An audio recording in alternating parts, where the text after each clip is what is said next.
What's going on, family? I met somebody last week and we had a conversation about procrastination. And they were telling me I have the ability, I have the gift. I just battle with procrastination. Do you battle with procrastination, or do you know somebody that does? If so, this is the video for you. Let's go.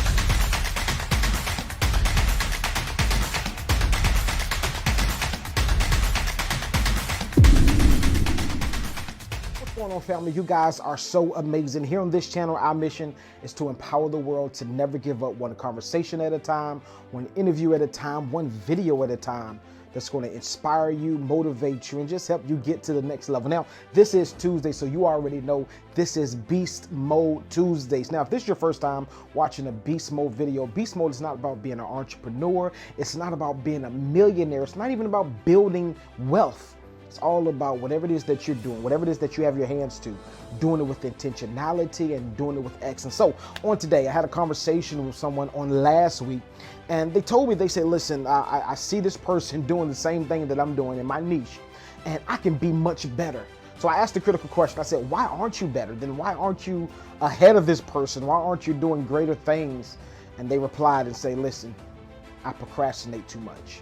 And that's what I really want to talk to all of the dreamers, the entrepreneurs. Even though Beast Mode is not about entrepreneurs, I want to speak to entrepreneurs. I want to speak to those in the faith community. I want to speak to everybody that's doing something positive. Now, this is what I really want to share. I got 3 points and I'm gone. 3 points that's going to help you understand procrastination and also get over procrastination and get the work done. But the main thing that I want to share with you is, with procrastination, it holds you back, or it limits you for what you really can do.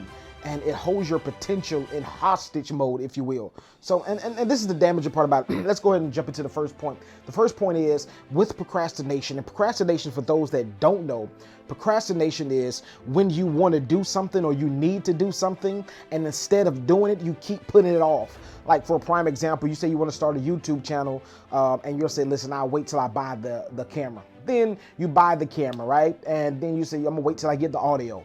Okay, cool. Then you get the audio sounding good. Then you say, you know what? I need some lights. And you just keep on putting it off of what you need to start now. You need to start right now, but you keep on putting off what you need to start now for tomorrow. And this is the damaging part about it. You have so much giftings, should I say. You're so gifted, and you're putting everything that God has given you on the back burner because of procrastination. In my house, procrastination is a cuss word. Procrastination is not good for nobody. And the damaging part about it is, more people that procrastinate, oftentimes, let me fix that. Oftentimes the ones that procrastinate are the ones that are the most gifted. Now, also the same person I was talking to, they said something so deep. They said that 2 Chainz said something so deep, and I guess because they thought I was a preacher, I didn't know who 2 Chainz was. They said, do you know who 2 Chainz is? I said, of course. They said 2 Chainz said this, hard work will beat gifting or talent any day. And that's so true. You can be talented and gifted, but you lack the work ethic, right? Or you're a procrastinator, but this person doesn't have half your gift, half your talent, but they have the work ethic. I mean, they hustle and they will outbeat you every single time. So the first point that I want to make about procrastination is, the reason procrastination is not a good thing is because it will leave you building this mansion on what I like to call Regret Boulevard. Listen, you never want to have a residence on Regret Boulevard. My dad told me this when I was a little boy. My brother was in high school playing football. And one thing he told me as we were walking to the truck after the game was all over, it's always stuck in my head. This is one thing my dad told me. He said, son, don't never put off for tomorrow something that you can do or that you want to do today. And that's the most damaging part that most people do. Something that you need to take care of now, you put off for tomorrow. And this is what happens. And I know this is so elementary, but I just got to share this with you. I want this to resonate in your spirit. I know it's so elementary, but oftentimes so many of you are putting off things that you need to do today. You're putting off for tomorrow. You're putting off for next week. You're putting off for next month. And this is what happens. A lot of people don't really understand this. but time waits for nobody. And time goes so fast. And if you don't grab a hold of your time, you'll notice that you don't graduate high school. Now you're 25. Now from high school, you're 25. From 25, now you're 30. Now you're 35. Now you're 40. Now you're 50 years old. And there are some things that you wish that you had done that you didn't do. Now you find yourself living on Regret Boulevard. And this is something that I really want. This is second point. Well, I'm gonna do the third point, then we're gonna jump to the second point. This is something that when you live on Regret Boulevard, that comes automatically. Now, I really want us to really analyze this thing, really think about it, because this comes automatically. This is my third point. The third point is when you, in fact, build your house on Regret Boulevard, this is what happened. You begin to overanalyze everybody else that's operating in their gift.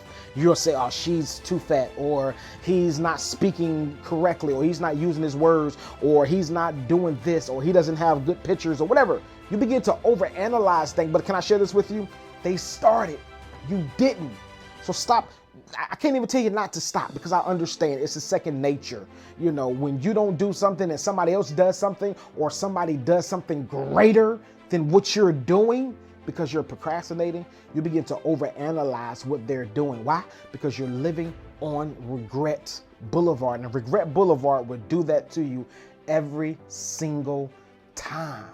It never fails. And I really don't want us to live on Regret Boulevard. The second point that I was sharing with us, the damaging part about procrastination, this is my second point.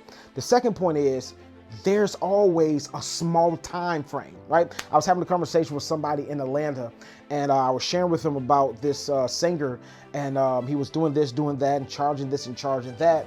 And one thing that they shared with me was, you better ride the wave while you can. Now, I understand some people say, I'll just do it tomorrow. I just really want us to really analyze and think about this.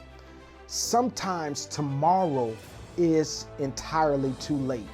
Now, I get it. I know you have some people that you see that, now, the reason I got this concept is you can apply that to some things, and some things you can apply it to, especially in the music career, right? The music career, it works double fold. You can be an older person and make it, but generally they want younger people. People in the music career write a song 5 years ago. As a matter of fact, I can't think of the artist, but he said he wrote the song 5 years prior to it coming out, right? And it was a smash hit. Oftentimes, you know, those type of windows do work sometimes. Time frames sometimes are large. Sometimes time frames or your window of opportunity is very small. The reason I say that is because when you procrastinate and you put off what you can do today for tomorrow, and then tomorrow turns into 2 weeks, 2 weeks turns into 3 weeks, 3 weeks turns into a month turns into 6 months, 6 months turns into 2 years, you don't have the same energy level, right? You don't have the same strength. Your mind is not as sharp as it was when you first had the idea, or when you first decided or you wanted to do it. Now, this is what I want to tell you. Somebody asked me the critical question last week. How do you get over procrastination? I got one thing that'll sum everything up. How do you get over procrastination? Just do it. Why are you, listen, if you want to start a YouTube channel, I don't care if you don't have the lights. I don't care if you don't have the full HD camera. It doesn't matter. Start with your smartphone. There's so many avenues that you can start doing it with, and you're just making an excuse. You see my shirt? No excuse. Stop making excuses for something that you want to do. And this is the most ironic part about people that procrastinate. And I told you that was my third point. You overanalyze other people's gifts, right? So when you don't want to start, or you procrastinate so much, you begin to judge other people for their success. Listen. Listen, get up, stop procrastinating, and make it happen.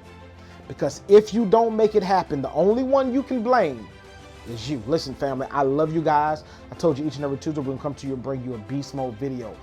My prayer is that this Beast Mode video was helpful to your life. Stop procrastinating. Get up and do it. You're too gifted.